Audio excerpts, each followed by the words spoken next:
رسول اللہ صلی اللہ تعالیٰ علیہ وآلہ وسلم کے فرامین اگر دیکھیں اور جو مسجدوں سے محبت کرنے والے ہیں ان کی عظمتوں کو دیکھیں تو ایسا ممکن ہی نہیں ہے کہ ایک بندہ مومن کے دل کے اندر مسجد کی محبت کا جذبہ بیدار نہ ہو۔ حضرت بلال رضی اللہ تعالیٰ عنہ کی وہ مشہور زمانہ روایت، معراج کی رات جب حضور جنت میں داخل ہوئے تو ایک جانب سے ایک دھیمی سی آواز سنی۔ حضرت جبریل سے پوچھا یہ آواز کیسی ہے؟ تو انہوں نے بتایا کہ یہ آپ ہی کے خادم، آپ ہی کے غلام، آپ ہی کے مؤذن بلال کے چلنے کی آواز ہے۔ حضور واپس تشریف لائے تو اگلے دن صبح کی نماز پر آپ نے بلال سے مخاطب ہوتے ہوئے فرمایا، یا بلال حدثنی بارجع عمل عملتہ عندک فی الاسلام منفعتا، مجھے وہ اپنا عمل بتاؤ جو تم نے مسلمان ہونے کے بعد کیا ہو اور تمہیں امید ہو کہ یہ سب سے زیادہ اللہ رب العزت کی بارگاہ میں مقبول ہے۔ یعنی کوئی عمل بندہ ایسا بھی کرتا ہے جس پر بندے کو مان ہوتا ہے اور کوئی نہ بھی ہوا تو یہ قبول ہو جائے گا، اس عمل کی وجہ سے میں بخشا جاؤں گا۔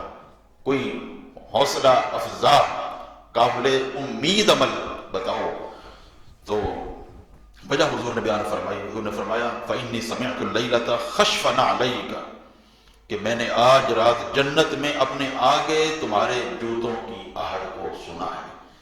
تو کوئی عمل تو ہوگا۔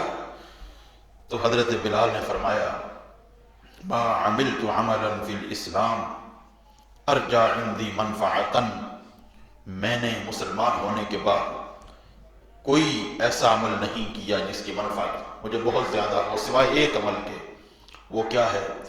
فرمایا لا اتطہر طہورا تاما فی ساعت من لیل ولا نہار الا صلیت بذلک الطہور ما کتب اللہ لی ان اصلی۔ وہ یہی ہے کہ جب بھی مجھے توفیق ملتی ہے صبح و شام میں وضو کرتا ہوں، تو وضو کرتا ہوں تو مسجد میں آ کر اس وضو، یعنی تحیت المسجد کی بات ہو رہی ہے، تحیت المسجد کے نوافل کی جو سنت آپ یہ سمجھیں گے اس وقت تو معدوم ہو چکی ہے، لوگ تحیت المسجد کے نوافل پڑھنا بھول گئے، چھوڑ دیے۔ تو جب بھی میں وضو کرتا ہوں، مکمل وضو کرتا ہوں، آداب اور سنن کی تام وضو کر کے، کامل وضو کر کے جتنی میری توفیق ہوتی ہے میں اس توفیق کے مطابق نوافل پڑھتا ہوں۔ یہی عمل ایک ایسا ہے جس کی میں سب سے زیادہ اللہ رب العزت کی بارگاہ سے امید رکھتا ہوں کہ یہی عمل ہوگا جس کی وجہ سے آپ نے جنت میں اپنے آگے میرے قدموں کی آہٹ کو سنا۔ تو یہ مسجد کی فضیلت تھی، مسجد کے ساتھ حضرت بلال رضی اللہ تعالی عنہ کا لگاؤ تھا۔ تو مسجد کا احترام بہت ضروری ہے۔ جیسے تحیت المسجد یہ مسجد کو پروٹوکول ہے، یہ مسجد کے پروٹوکول میں نوافل ہے، ایسے ہی جو بندہ مسجد کے آداب کا خیال نہیں کرتا وہ بدقسمت اور بدبخت ہے۔ حضور نے فرمایا، یہ تمہید الصحیفہ کے اندر روایت ہے، الکلام فی المسجد یأکل الحسنات کما تأکل النار الحطب، کہ مسجد میں باتیں کرنا یہ نیکیوں کو، یہ دنیاوی باتوں کی بات ہو رہی ہے، دنیاوی کاموں کے حوالے سے بات کرنا، فرمایا یہ نیکیوں کو ایسے کھاتا ہے کما تأکل النار الحطب، جیسے آگ حطب کو کھا جاتی ہے، خشک لکڑیوں کو کھا جاتی ہے، اس طرح نیکیاں ختم ہوتی ہیں۔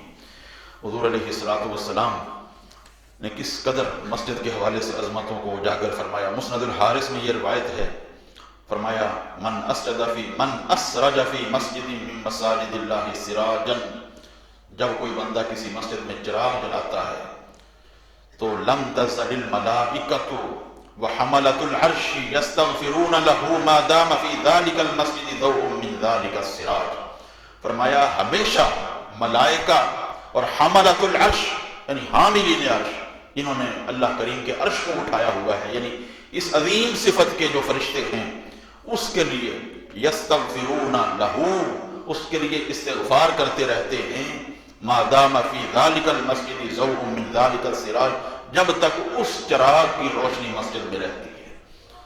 تو یہ مسجد کی وجہ سے ہی فضیلت ہے۔ ایسے ہی حضرت ابو ہریرہ سے روایت ہے، یا الاصابہ کے اندر الاصابہ فی تمییز الصحابہ، ابن حجر اسقلانی نے اس کو بیان فرمایا۔ حضرت ابو ہریرہ فرماتے ہیں کہ اول من اسرج فی المسجد تمیم الداری، سب سے پہلا شخص جس نے مسجد میں چراغ جلایا وہ حضرت تمیم داری رضی اللہ تعالیٰ عنہ۔ مسجد وہ دور سے آئے تھے، کندیلوں میں تیل ڈالا اور ڈال کر کے مسجد کو روشن کر دیا، مسجد نبوی جگمگانے لگی، حضور علیہ السلام مسجد میں تشریف لائے تو دیکھ کر بڑے خوش ہوئے۔ حضور نے فرمایا من فعل ھذا، یہ کام کس نے کیا ہے؟ تو صحابہ نے حضرت تمیم داری کا نام بتایا، حضور نے انہیں دعائیں دی۔ حضور نے فرمایا نورت الاسلام نور اللہ علیک فی الدنیا والآخرہ، تو نے اسلام کو منور کر دیا، یعنی مسجد کو روشن کرنا گویا کہ اسلام کو روشن کرنا ہے۔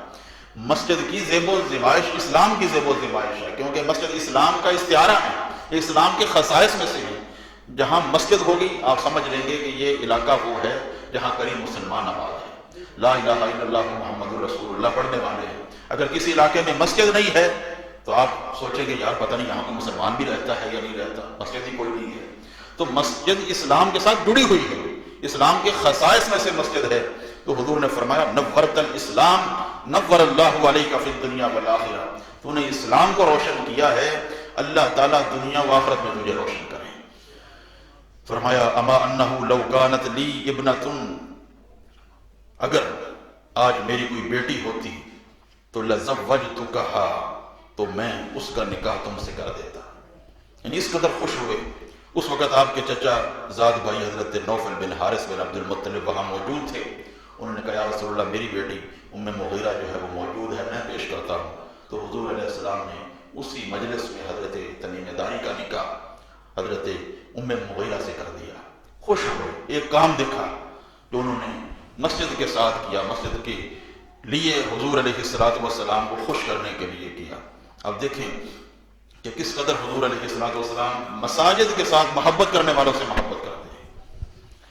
وہ عورت جو مسجد نبوی میں جھاڑو دیا کرتی تھی، جب اس کی وفات ہو گئی صحابہ کرام نے معمولی سمجھتے ہوئے کہ کوئی اہم شخصیت نہیں ہے، ایک عورت ہی تو ہے، رات کو وفات ہوئی تھی، صحابہ کرام نے جنازہ پڑھوا دیا، تدفین کر دی۔